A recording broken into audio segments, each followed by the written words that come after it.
Speaker recognizes Representative Frederick. Madam Speaker, thank you for the opportunity to address this bill.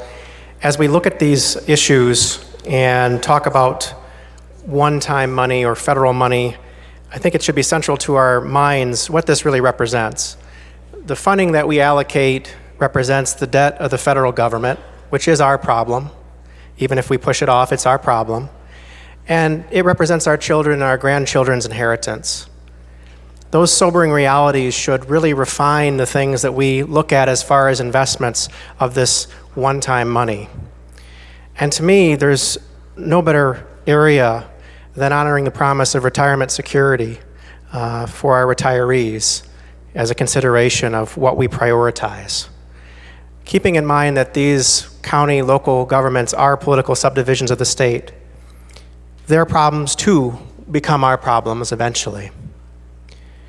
I look at the best practices that are asked for in this bill, and they are things that should be happening already.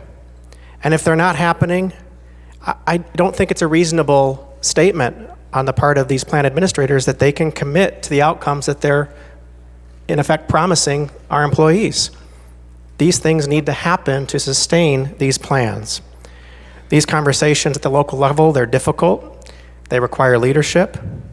Many of us had voices in these processes in our former roles. And to that end, I appreciate very much the sponsor's attention toward those communities that have gone through this process and have had to have some difficult conversations and some things that actually developed to secure that promise.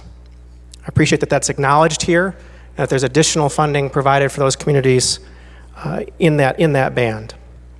These conversations are painful and they can be controversial, but they're absolutely necessary to ensure that we are truly keeping the promises that are made to our retirees. I want to applaud the chairman of the committee here for his work, his intellect, and his care on this issue over the years. And I would urge your favorable consideration of this effort to lock in sustainable best practices and truly ensure retirement security. Thank you, Madam Speaker.